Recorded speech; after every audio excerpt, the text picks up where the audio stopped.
आता नमो संता साधू सज्जनाशी, आता नमो संता साधू सज्जनाशी, जेने केल्या राशी उपकाराच्या, परोपकारासाठी देह कष्टविती स्वधर्म सांगते आचरण, करुणी जीवासी ज्ञानोपदेश,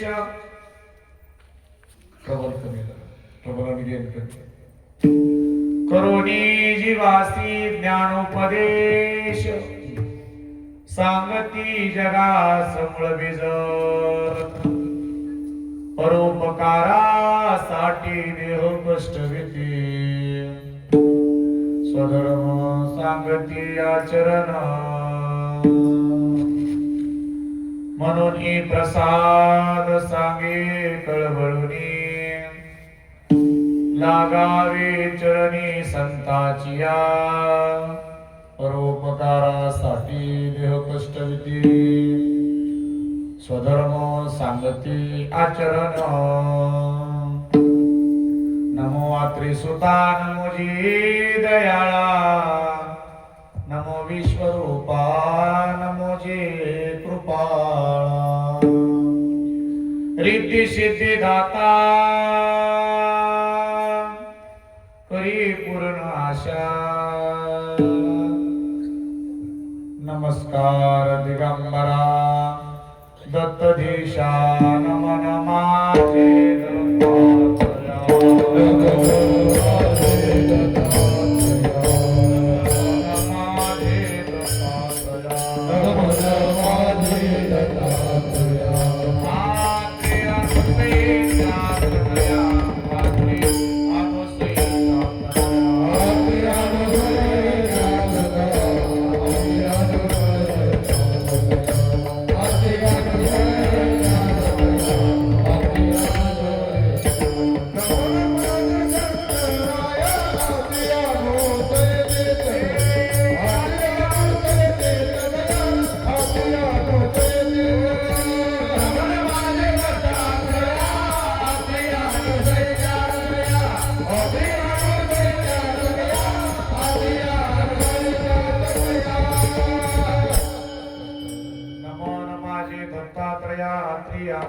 चेतनया, तुझे नामे लागो गोडी गुण गाई नावडी,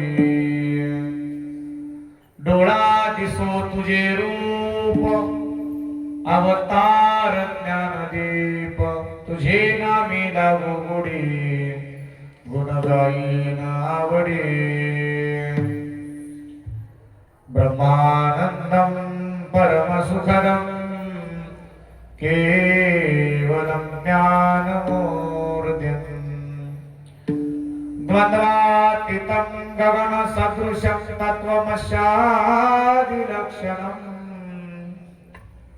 एकं नित्यं विमलमचलं सर्वादिसाक्षिभूतं भावातीतं त्रिगुणरहितं सद्गुरुं तं नमामि, अखण्डमण्डलाकारम् येन व्याप्तं चराचरं तत्पदं दर्शितं येन तस्मै श्री गुरुवे नमामि, तपोज्ञान वैराग्य भक्ति स्वरूपं सदानं कृत साधु संन्यास योगं, मुखे यस्य वेदार्थ शास्त्रार्थ नितिं, नमो बालगुरुं ब्रह्मस्वरूपं, गंगा विशुद्धं निजपाद स्पर्शं, सुरोवेष्टितं चुम्बितं पुण्यस्थानं, कोलंबे स्थितं तं समाधिस्थमूर्तिं, नमामि प्रसादं योगिराजं, महिं न पारन्ते परमविदुषो यद् सदृशी, स्तुतिर्ब्रह्मादीनामपि तद्वसन्नास्त्वयि गिरा, आता वाच्य सर्वसुमति परिणामावधि गुणं, नमापेश स्तोत्रे हर निरपवाद परिकरा, योत्तम प्रविश्य मम वाचमिमां प्रसुप्तां, संजीवयत्यखिल शक्तिधर स्वधाम्नां, अन्याञ्च हस्तचरण श्रवणत्वगादीन्, प्राणान् नमो भगवते पुरुषाय तुभ्यम्।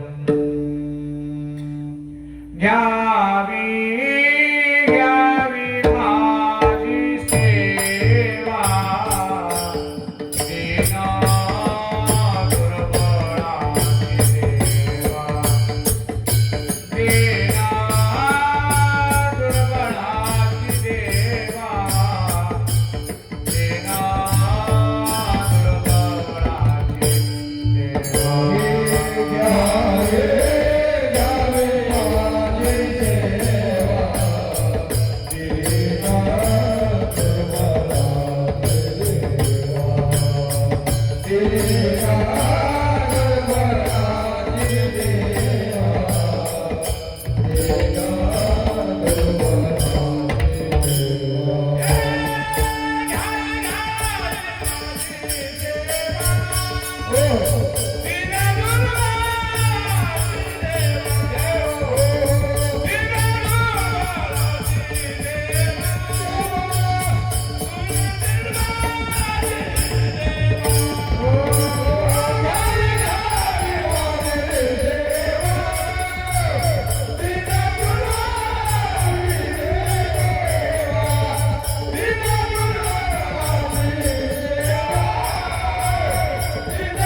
आता नमो संता साधू सज्जनासी जेने केल्या राशी उपकाराच्या परोपकारासाठी देह कष्टविते स्वधर्म सांगते आचरण जयांचे केल्या स्मरण होय सकळ विद्येचे अधिकरण तेचे बंधू श्रीचरण श्री गुरूंचे ते नमस्कार आता अनंत कृपा सिंधू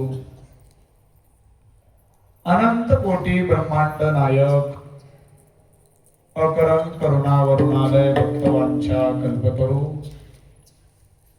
योगी यांची माऊली भक्तांचा पाठीराखा साधकांचे मायबाप चिंतकाचा चिंतामणी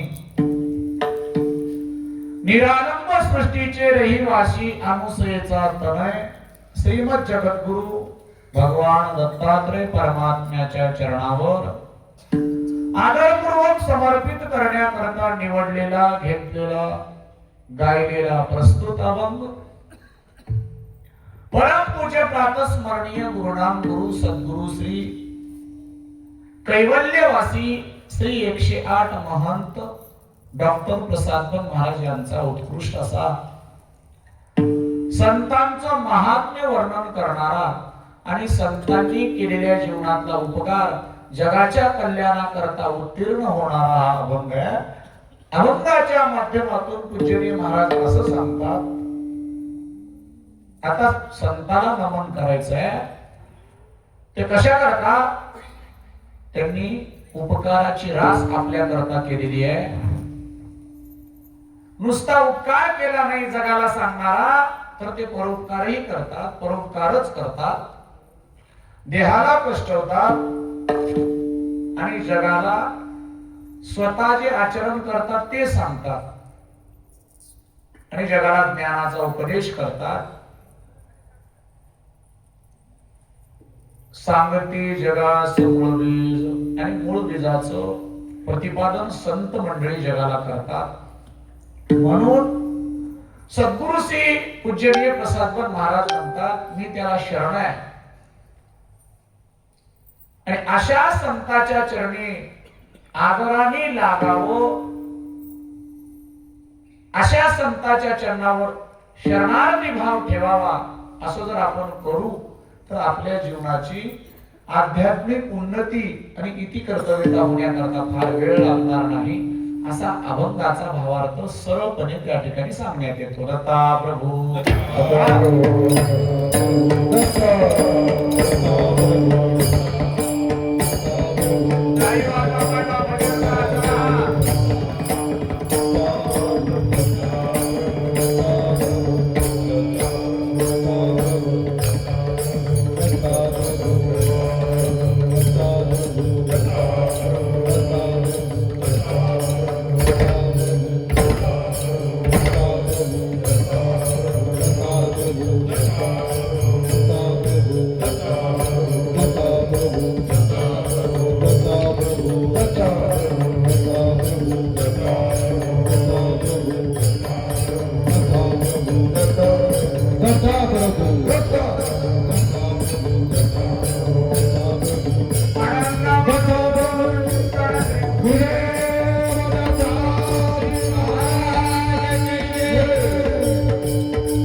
सज्जनाशी जेने केल्या राशी उपकाराच्या परोपकारासाठी देह कष्टविती स्वधर्म सांगती आचरण.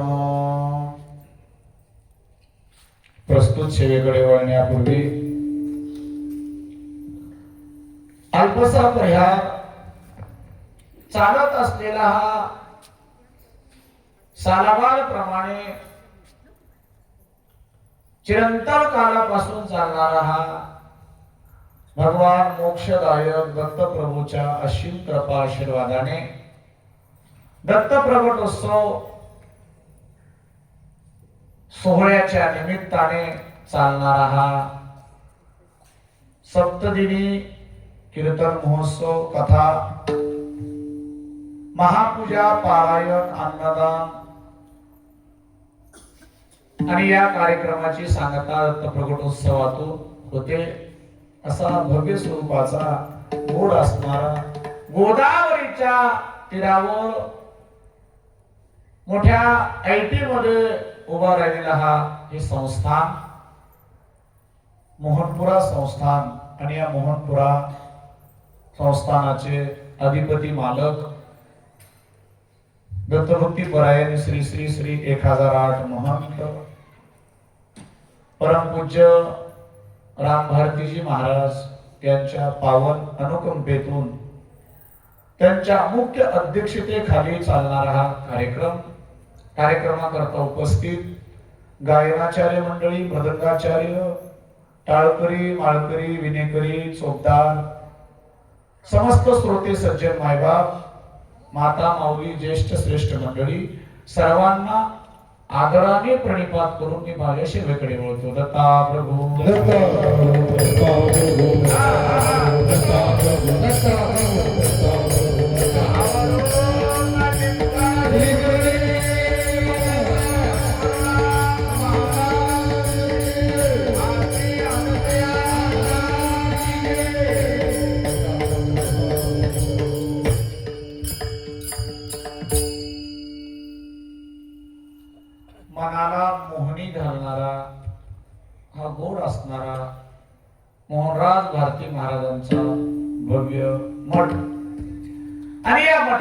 माध्यमातून आम्हाला ज्ञानाचं श्रवण करण्याचं सौभाग्य वर्षाला मिळतं.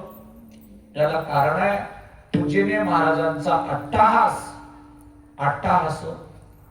अट्टहासातून प्राप्त झालेला हा कार्यक्रम आहे. सज्जन आहो, मायबापा हो, जो अभंग सेवेकरता निवडलेला आहे तो अभंग एका महान योगी पुरुषाचा, संत महंतांचा आहे. अभंगाच्या माध्यमातून पूज्यनीय महाराजांनी संतांविषयीचा शरणार्थी भाव व्यक्त करतात. संतांना शरण कसं जाता येतं, संतांचं परोपकारातून उतराई कसं होता येतं, याच्याकरता महाराजांनी संतांचं अलौकिक जीवन या अभंगाच्या पूर्व पक्षात मांडलेलं आहे. आणि शेवटी आपण दुसरं तिसरं काही करू शकत नाही, फक्त त्यांना शरणच जाऊ शकतो एवढं त्या ठिकाणी केलेलं आहे. दत्ता प्रभू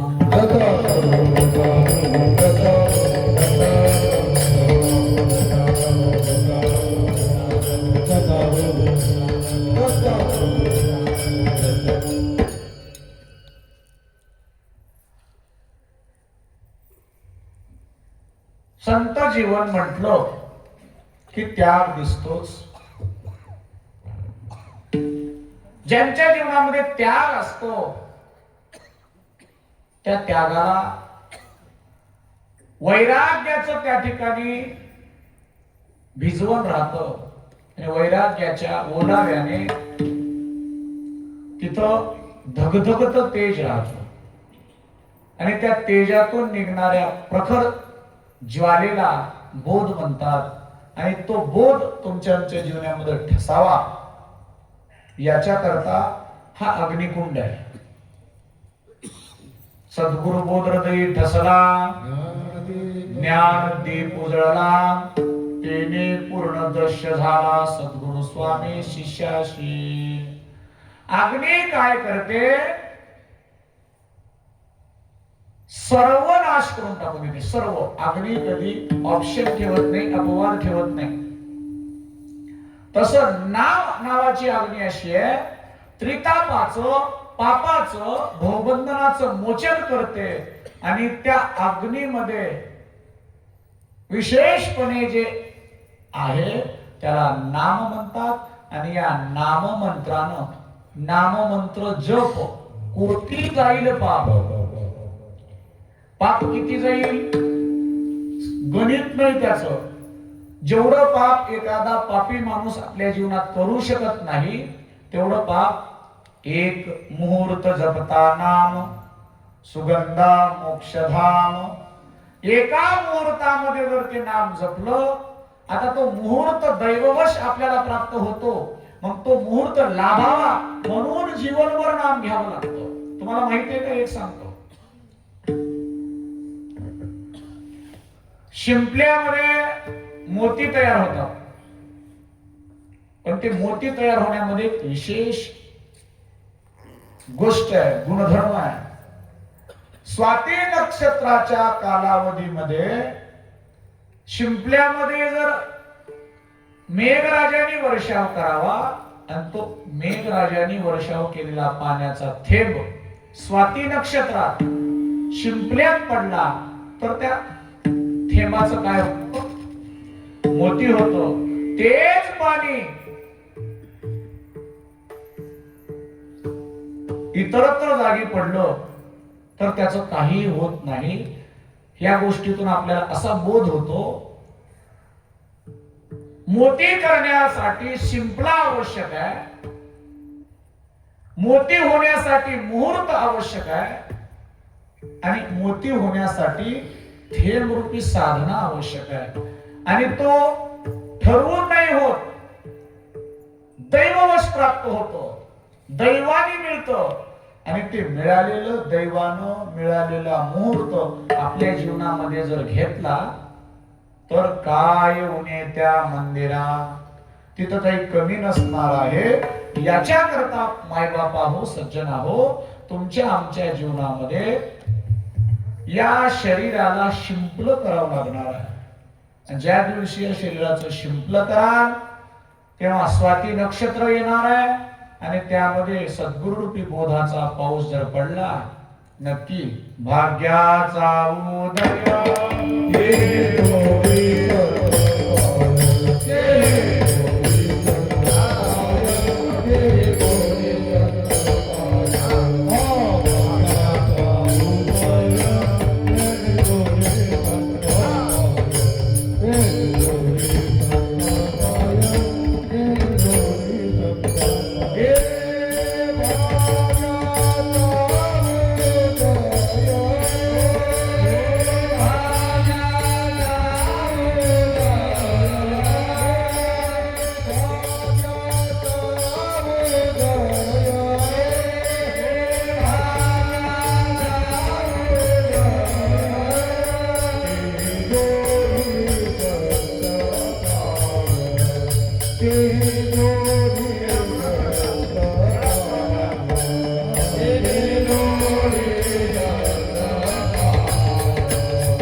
उदय झाला ते हे जोडे संत पाय संताचे पाय प्राप्त होतात आणि त्या संताच्या पायाची प्राप्ती व्हावी म्हणून जीवनभर तितिक्षा असावी लागते.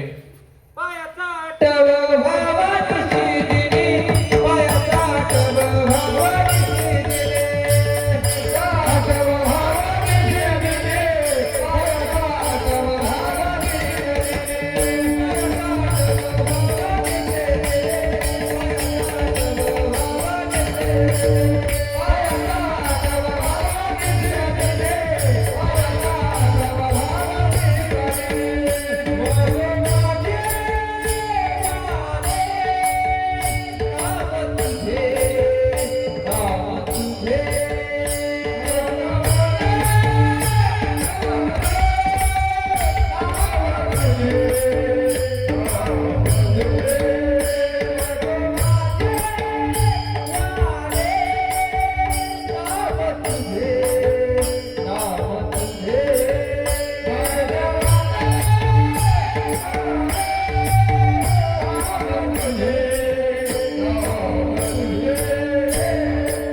पायाचा आठव व्हावा आणि माझी वाणी नामाचं गायन करावी असा अट्टहास पाहिजे. हो, तितिक्षा पाहिजे. आपल्या जीवनामध्ये तितिक्षा राहत नाही म्हणून आपल्या जीवनाची बर्बादी होते. थोडस बारीक लक्ष द्या तर तुमच्या लक्षात येईल. आज पेरणी करावी आणि उद्या कापायला यावं असं कधी होतं का? आपली तर गावठी मनच आहे. आपण सहज एखाद्याला म्हणून जातो आज लग्न झालं उद्या लेकरू होते का? त्या मधल्या कालावधीला तितिक्षा म्हणतात, सायास काळ म्हणतात. बहुत प्रकारचे कठीण परिश्रम करून या स्थितीला प्राप्त होता येतं. त्या मधल्या काळाला विसरून चालत नाही. आता हे मृदंगाचार्य आहे, वाजवतो, चांगल्या प्रतीचं वाजवतो म्हणून त्याचं आपण टाळ्या वाजून सन्मान करतो की नाही सांगा. पण त्यानं त्याच्या पूर्व पक्षातून शिकलेल्या कालावधीला विसरून जाणं महत्वाचं आहे का? त्याची शिकलेली कालावधी, त्याचे सायास ते लक्षात घेणं फार गरजेचं आहे. एक दिवस एकदा कसं झालं, महाराज कसं झालं, एकदा एक मोठा असा दगड होता. त्या दगडाला फोडण्याकरता मोठे मोठे चांगले बलाढ्य बलवान जे वडर असतात की नाही, ते दगड फोडणारे, ते 4-5 लावले. 4-5 लावल्यानंतर ते दगड फोडायचा मोठी घन घेतली. मोठ्या घरानं त्यांनी ते दगड फोडायला लागले. पण दगड काय कसाच हालत नव्हता हो. बारी वारी बारी वारी बारी वारी 5ही जणांना घाव घालायचा, पण दगडाचा असा टवका निघाला नाही, निघालाच नाही. त्या दगडाचे दुभाग करायचे होते. माझ्यासारखा एखादा 150 माणूस तिथून जाऊ लागला होता. त्या लोकांनी असे घन मारले की घन मारून थोडाही फरक पडत नाही, म्हणून त्यांचं एका एका घनावर जातीय लक्ष होतं. 99 घन झाले. ते म्हणले आता काही फुटत नाही, आपण राहू दिलेले बरं. तितक्यामध्ये एक व्यक्ती बाजूने जाऊ लागला. त्यानं म्हणला, काय झालं? काय नाही, दगडच फुटणं झालाय. कस काय फुटणार? ते काय असं शरीरानं फार बलवान नव्हतं. बघून बरं म्हणले कस काय फुटणार. त्यानं ती घन घेतली आणि घन अशी जिथं ते 99 घाव जिथं बसली होती की नाही, त्या जागीच पुन्हा 100वा घाव बसला. एक घाव 2 तुकडे झाले. एक घाव 2 तुकडे झाल्याबरोबर कौतुक झालं ना महाराज, त्याचं कौतुक झालं. पण त्या कौतुकाच्या मागे मला एक बोलायचं आहे, एका घावानं जर फुटलं असतं, बघा म्हणला एका घावात फोडलं की नाही, मग त्या एका घावात फोडणाऱ्या माणसाला नवीन दगड दिला पहिल्याच गावात फोडायला, फुटतं का? नाही. एका गावात जरी फुटलं तरी अलीकडचे 99 घाव वायफळ आहेत का? नाही. 99 घाव योग्य रीतीने बसले म्हणून 100वा घाव सफल झाला. तसं आपल्या जीवनामध्ये जरी नापास होण्याची वेळ आली तरी त्याच्यामध्ये तुम्ही हातबल व्हायचं काही कारण नाही. हातबल व्हायचं काही कारण नाही. बघा तुम्ही जीवनामध्ये, जीवनाच्या सूत्रधोरीमध्ये पहिल्याच वारला उत्तीर्णता प्राप्त होते काय? नाही होत. होत नाही महाराज. लगेचच आता आम्ही कीर्तन करायला लागलो, लगेचच लोक आम्हाला सर्वोच्च मानायला लागतील असं होत नाही. त्याकरता घासावं लागते. म्हणून एक म्हण आहे बघा, घासल्याशिवाय धार येत नाही, तलवारीच्या पातीला म्हणतात. तलवारीला सुद्धा धार घासल्याशिवाय येत नाही. तसं साधना केल्याशिवाय, तितिक्षा असल्याशिवाय, शरीराला कष्टवल्याशिवाय धार येत नाही. आणि ही तितिक्षा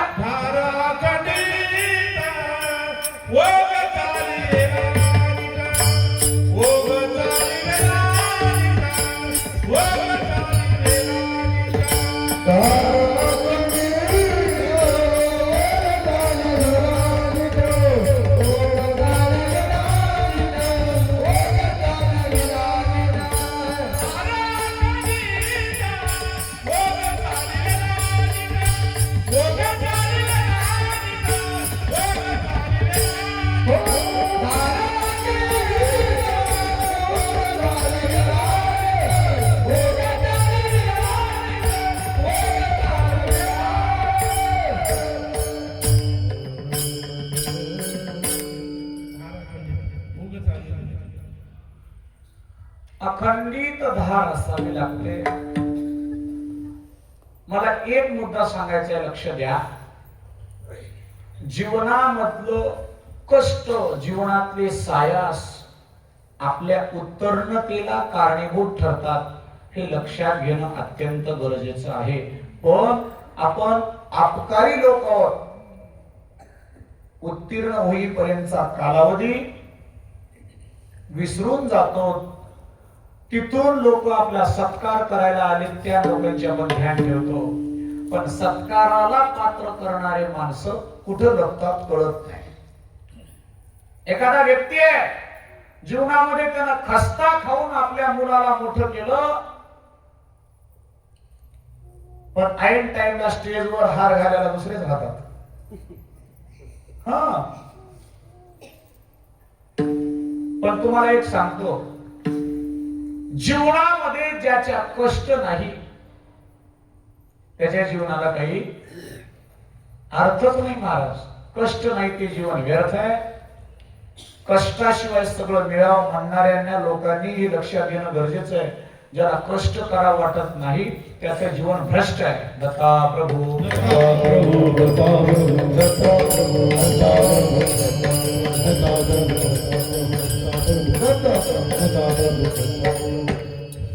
सज्जन हो, माय बापा हो, याच्या करता जीवनाचं भवितव्य घडावं, जीवनाला एक सुरेखपणा प्राप्त व्हावा,